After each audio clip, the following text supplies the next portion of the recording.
안녕하십니까. 캄보디아 프롬펜입니다. 지난 한 주는 분쟁 중인 기퉁이 부분을 제외하고 3층 바닥 타설 공사를 마무리하고 3층 기둥 골조 타설도 끝마쳤습니다. 200kV급 대형 비상용 자가 발전기도 설치 완료하였습니다.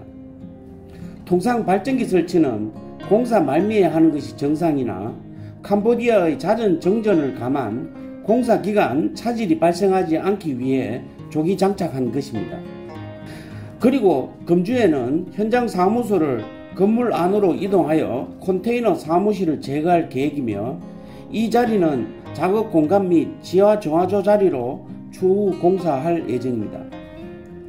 이후 분쟁과 관련하여 법원에서 국토부에 보낸 토지 확인 요청서가 아직까지 회신되지 않아 국토부에 질의하니 구청에서 아직까지 토지 확인 동의서를 보내주지 않아 법원에 회신을 하지 못한 상태라고 해 저희 변호사가 직접 구청장을 만나 왜 법원 공문을 깔고 앉아 있느냐고 물으니 전혀 사실을 모르고 있었다고 하며 바로 처리해 주겠다고 확답받았습니다.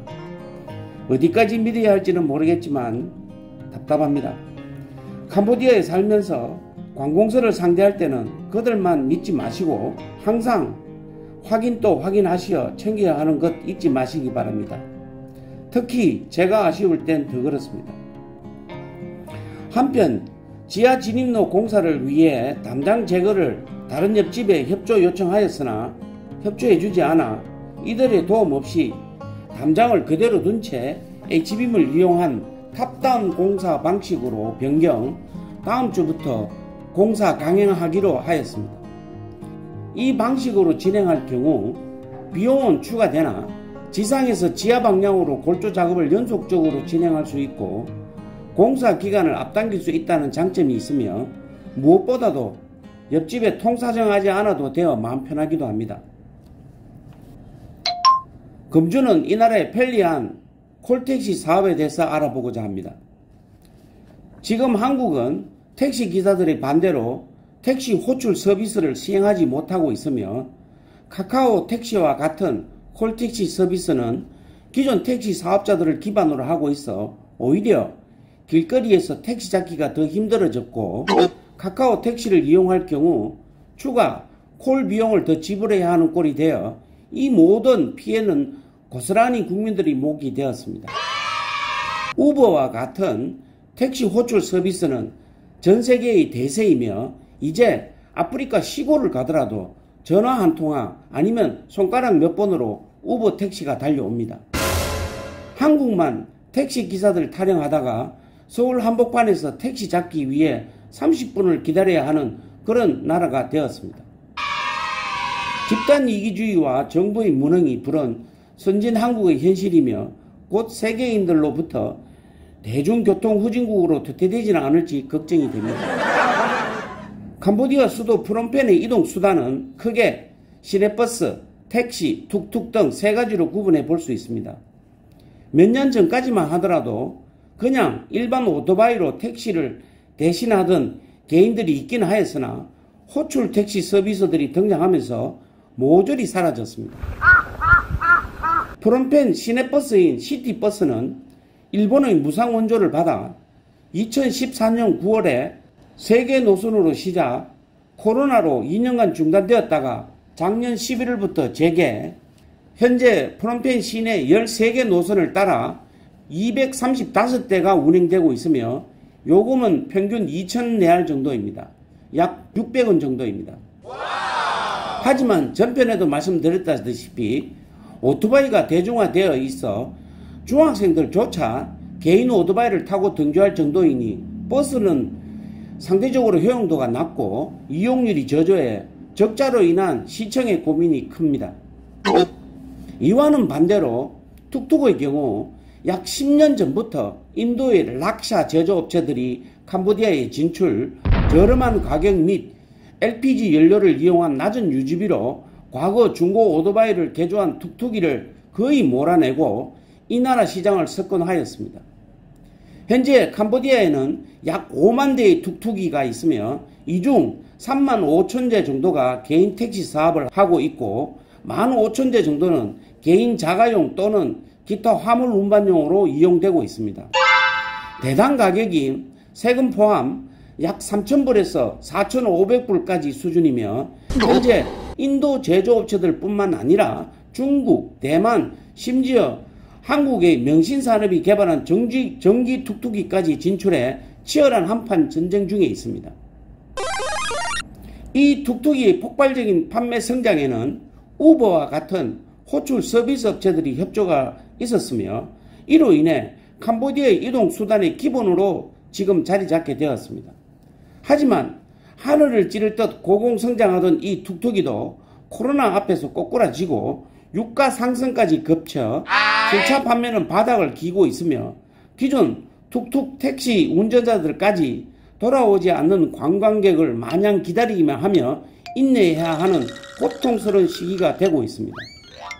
순수 승용차 택시의 경우 한국의 초이스라는 회사가 10년 전쯤 택시 영업 허가를 받아 한국 소형 중고차로 크게 사업을 벌린 적이 있었으나 망하고 현재 일부 중국 업체들이 20대에서 50대 정도 소규모로 프롬펜과 시아누쿠빌 도심에서 사업하고 있으나 공항 이외에는 이용하는 고객이 없어 구시대의 유물이 되어가고 있습니다. 이 나라의 택시 문화를 획기적으로 바꾼 주인은 저렴하고 편리한 서비스를 제공하고 있는 호출 택시 서비스 업체들로서 캄보디아에서 이 차량 호출 사업은 정부의 허가도 필요가 없고 앱만 가지고 있으면 아무나 할 수 있는 사업이라 현재 약 11개의 차량 호출 업체들이 난립해 있지만 큰 의미는 없고 프롬펜 등 대도시만 놓고 보면 그랩, 패스앱 두 회사가 시장을 독식하고 있는 실정입니다. 2012년 싱가포르에서 창립한 차량 호출 회사인 그랩은 한국의 현대자동차가 2억 8천만 달러를 투자한 것은 물론 소프트뱅크, 마이크로소프트, 토요타 또한 투자할 정도로 나스닥에도 상장된 회사로 이곳 캄보디아의 우버 지분을 100% 인수받아 2017년에 영업을 시작하였습니다. 현재 총 가입 승용차 및 툭툭이 운전자 수는 8만 명에 이르고 앱에 등록된 고객은 80만 명이 넘습니다. 그랩의 최대 장점은 앱을 한번 깔면 일본 포함 동남아 어디를 가더라도 똑같이 사용할 수 있으며 기타 다양한 서비스의 앱을 제공하는 가장 정확한 플랫폼으로 사용이 너무 편리하고 고객 중심으로 제작되어 있습니다. 운전자와 말 한마디 하지 않고도 목적지까지에 도달할 수 있다는 말입니다. 지금은 음식 배달 및 대출 서비스까지 제공하는 수준으로 성장해 가고 있습니다. 패스 앱은 2016년 말 캄보디아 프롬펜에 본사를 둔 예약 전문 서비스 업체인데 특히 툭툭이 운전자들이 로컬 회사의 이점을 안고 급성장, 현재 제2의 차량 호출 서비스 업체로 자리를 지키고 있으나 앱의 편리성이 떨어져 고객들이 그랩으로 옮겨가고 있는 상황입니다. 캄보디아에서는 현재 90%의 고객들이 이 두 회사 서비스를 이용하고 있습니다. 이와 더불어 우리가 눈여겨보아야 할 회사가 한국인이 운영하는 타다라는 회사가 있습니다. 그랩과 패스 앱은 개인 운전자들로부터 15%의 수수료를 받으나 타다는 수수료 없이 회사를 알리는 데 주력하고 있는 후발주자로 싱가포르에 본사를 둔 엠블 타다는 차량 호출 서비스뿐만 아니라 한국의 군산공장을 인수 전기차를 생산하고 있는 명신산업에 투자를 받아 전기 툭툭이를 캄보디아에서 조립 판매하기 시작하였으며 매월 200대씩 판매를 목표로 하고 있습니다. 하지만 한국인들이 타다라는 앱을 이용하고자 하여도 불편하기 짝이 없으며 먹통일 경우가 많아 애국심만으로 이용을 권하기에는 한계가 있습니다. 코로나 시국으로 관광객 제로인 시대에 2년을 거치면서 캄보디아 내 그랩을 포함한 모든 회사가 아직 한 번도 흑자를 내지 못하고 있는 실정에 있으며 전업 택시 기사들과 툭툭이 운전자들 또한 이들과 함께 현재 어려운 시기에 살고 있습니다. 하지만 캄보디아에 살고 있는 저희 같은 고객 입장에서 보면 호출 서비스 업체의 등장이 갑자기 저렴해진 요금은 물론이고 과거 요금 때문에 운전기사가 사고를 했고 엉뚱한 목적지에 하차해야 했으며 돌려주지 않은 그스럼 돈으로 마음 상하기도 했던 이 모든 일들이 한순간에 사라져 버리게 만든 마술사와 같은 존재이기도 합니다. 이제 한국에서 캄보디아에 오시면 제일 먼저 공항에서 하셔야 되는 일은 전화기 카드 구매 및 이 차량 호출 앱을 먼저 다운받는 일이라고 하겠습니다. 다음 주에는 코로나 사태로 갑자기 성장해버린 음식 배달 및 택배 사업에 대해서 이야기해 드리겠습니다. 2년 전까지만 하더라도 캄보디아에는 음식 배달이 전혀 필요치 않았으며 내가 집에서 음식을 먹고 싶으면 길거리나 인근 시장에서 구매, 집에 들고 가서 먹으면 되었으나 코로나로 갑자기 세상이 바뀌면서 식당 내 식사는 고사하고 집에서 갇히게 되어 새로운 사업으로 폭발적인 성장을 하게 되었습니다. 지금은 음식 배달 전문 앱만 20개가 넘을 정도로 지나치게 과열되었다고 할 수 있겠으나 캄보디아 시민들도 이제 음식 배달 서비스의 편리한 혜택에 적응하여 코로나가 끝나도 계속해서 이용, 자리를 잡아가고 있는 상황입니다.